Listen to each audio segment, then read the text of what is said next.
Good afternoon, my name is Chris Adam with Youth Pledge for Employers, and I'm delighted to be joined by lots of happy faces from Events Under Canvas today. Just for logistical reasons, I've got myself off screen for the benefit of this recording, just so we can fit all of our lovely, people here to talk to us. So if I could ask you guys to introduce yourselves and tell me a little bit about your role within Events Under Canvas.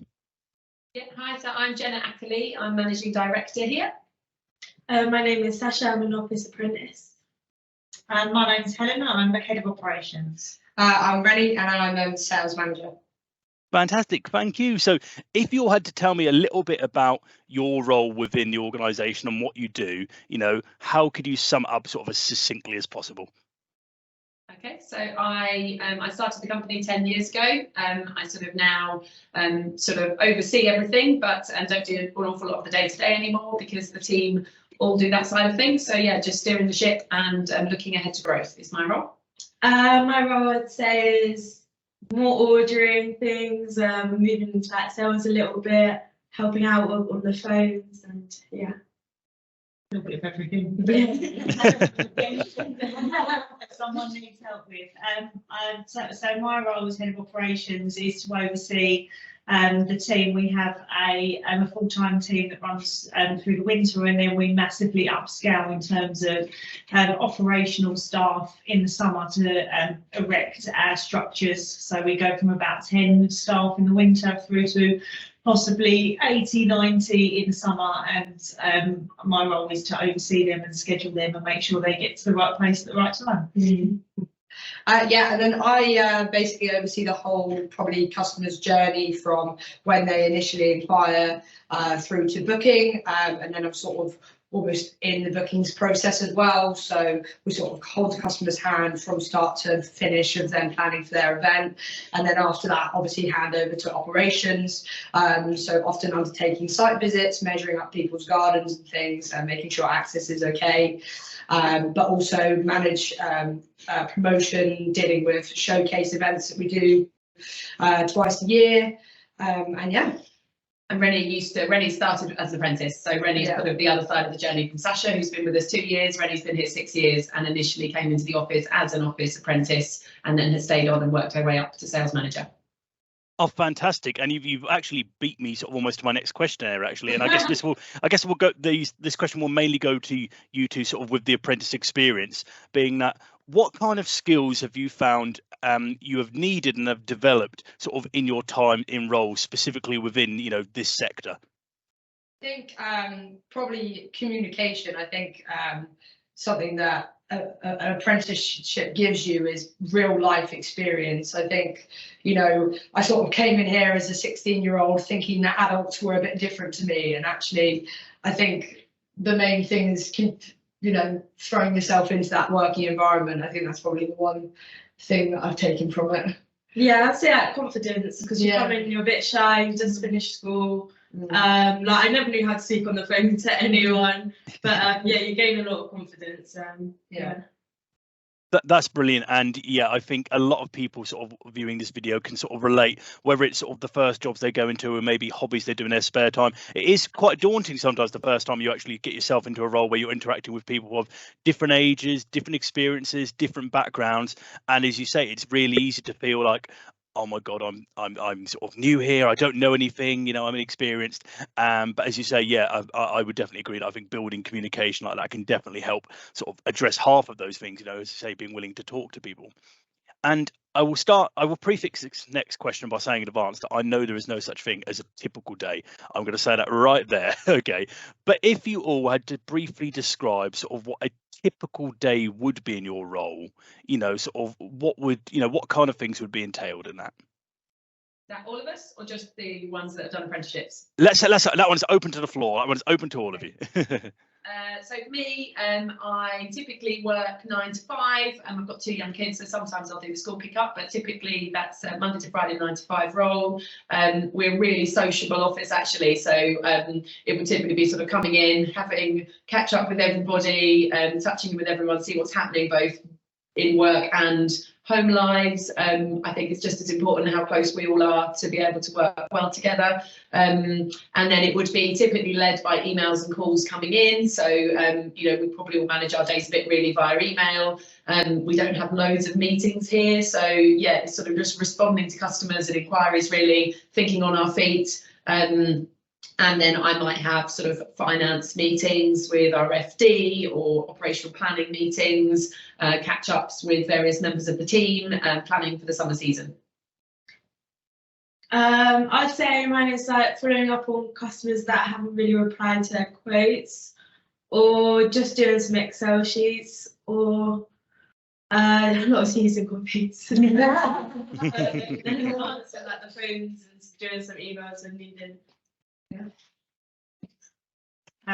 Mine would probably be, again, is 9 to 5, Monday to Friday. So my typical day would be coming in and looking at the diary a lot and checking in with the team a lot to make sure they're all where they're supposed to be. And then it's just sort of quite a reactionary role when we get to the summer, as you know, troubleshooting as things come in, the clients come in and say something's not quite right, or something's broken, or something we need to go back out because they've realised that they need an extra set of lights or whatever it is that they throw at us. So yeah, it's just a case of managing the boys and communicating with them where they need to be.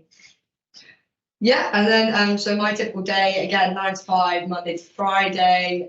So often I touch base with Sasha, see how she's doing, with Catherine, who is my colleague who also works in the sales team. And like Jenna said, it's mainly customer led. A lot of it is just looking at the inbox, answering phone calls, and then, you know, arranging site visits as well. So often we'll be, you know, driving 2 or 3 hours each way to be meeting with clients, and, you know, planning for their events specifically, and then yeah, you know, answering calls, then yeah, occasionally attending meetings as well, you know, looking at planning for the summer, because I think that's what most of the winter time is at the moment. It's just planning for the summer because it's so busy. So oh, fantastic. Thank you. Again, I know it's not easy to summarize a typical day because such a thing rarely exists. So no, thank you for all summarizing that briefly for me. I think to help direct my questions going forward, I might refer to you as maybe team apprentices and team non-apprentices. You see what I mean? Just to help direct the questions.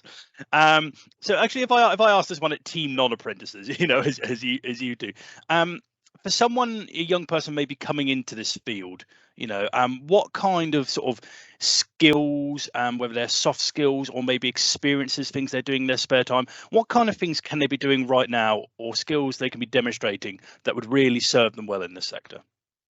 I think having a level of confidence comes to it. So just that sort of the willingness to answer the phone, willingness to get stuck in. We've been really lucky with Sasha and Rennie, who are the only 2 apprentices we've had, although we're just getting ready to start thinking about recruiting another one within the next 12 months. And I think just someone who isn't scared of their own shadow, someone who is willing to just be flexible and try stuff. Proactive, but yeah, just sort of willing to help. And I mean, we typically recruit on values rather than skills here, so it's more about meeting someone who cares, who wants to be part of a team, wants to have people's back, wants to support the customers. So it's probably more about trying to work out if we like someone and if they fit in with us, rather than necessarily any set skills, because you know, if someone's got a bit of confidence and a bit of balls about them, then we can train up on everything else, really. So it's just more about those core attributes, I'd say. Yeah. Anything else from you, House? No,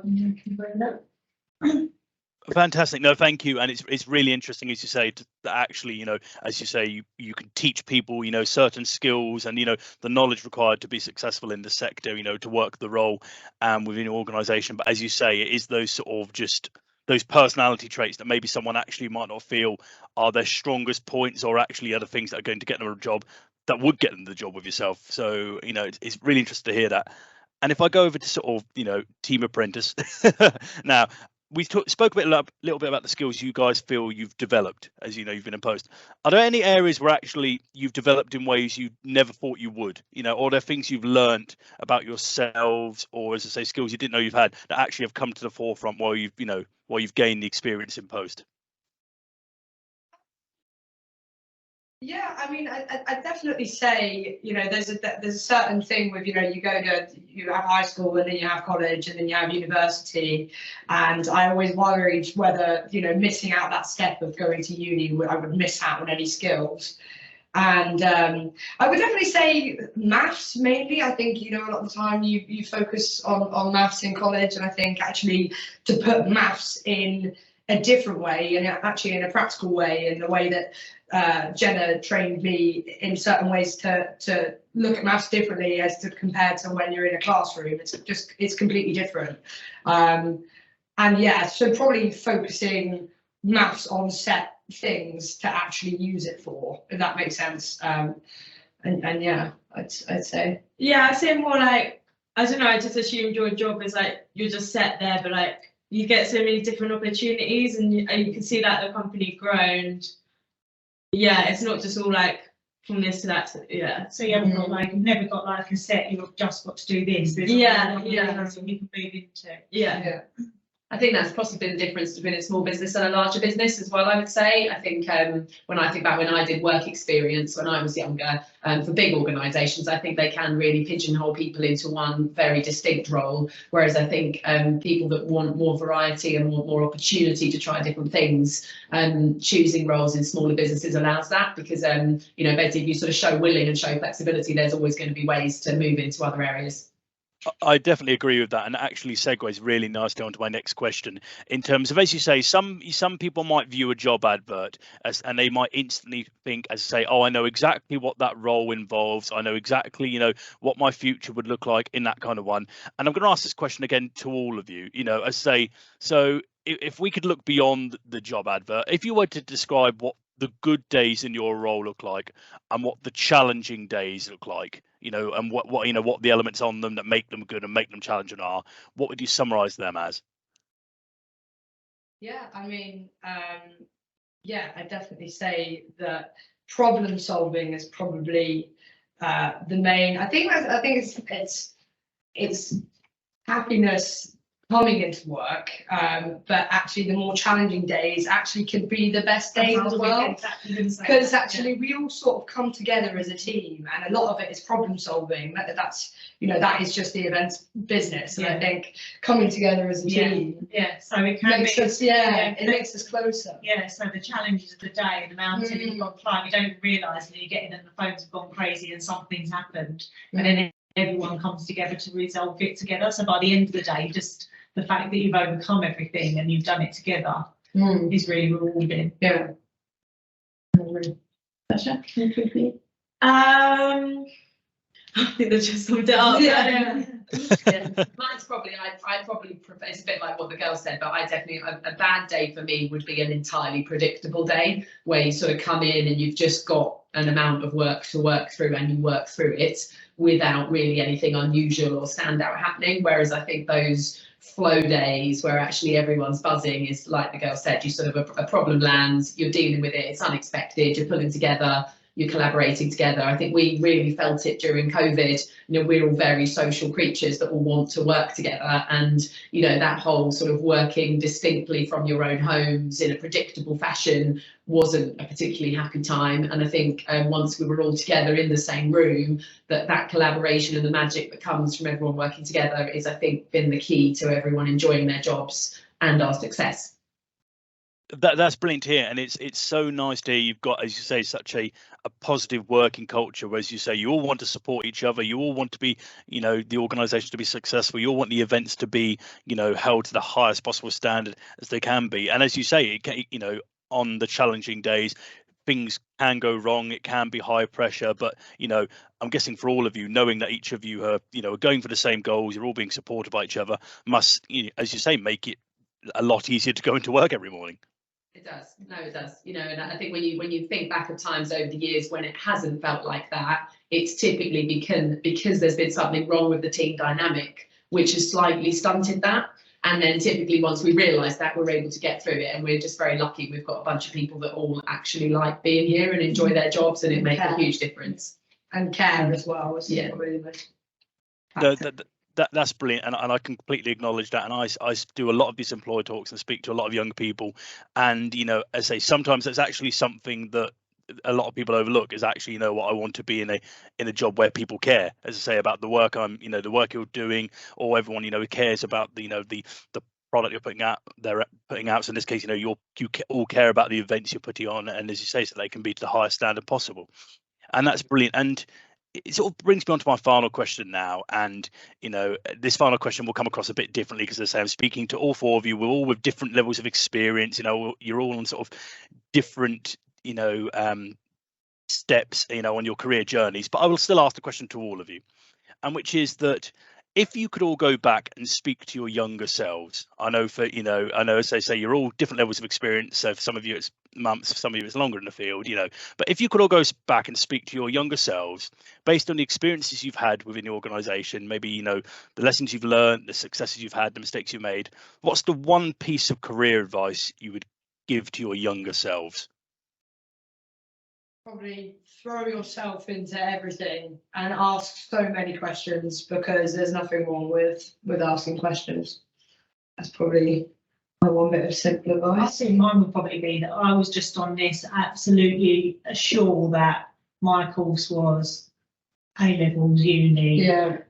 Went to uni. I mainly didn't really know what to do at uni, but just kind of picked the best course because I didn't have a profession as such in mind. So just kind of took whichever A-level I did the best at, just because I felt like that was the only path. And actually, when you see the success of apprenticeships, I mean, my kids are now 17 and 13, and I would very much looking and kind of wanting them to explore all the options, because I think I just kind of was like, that's the only route to success, was to get a degree, when actually I think over the course of my career realised that that's not the case. And actually I think hands-on experience and knowledge early on I think can be much more. I think it's such a better option, actually, and I think I've got a lot of friends that are at university, and some of them are halfway through their degree or almost coming out of their degree, and they come out of their degree and they don't really know what the next step is, because like it is college, high school, college, university. I think I did it starting going to work, actually. Yeah. So that milestone of starting work. So it throws you in there, and I think it's great life experience, and I think way more valuable than going to university. That's just my opinion, really. Yeah, I would just say to throw myself into it, and really just don't say no to everything. Just be open to what's going to happen. But yeah. Mine would be follow your heart, keep faith, and seek out mentors. So I think whatever you want to do, find someone already doing it well and ask their advice and ask them for help. Has probably, that's sort of been some key moments in my career where I've really got head starts on things, is probably by seeking out mentors.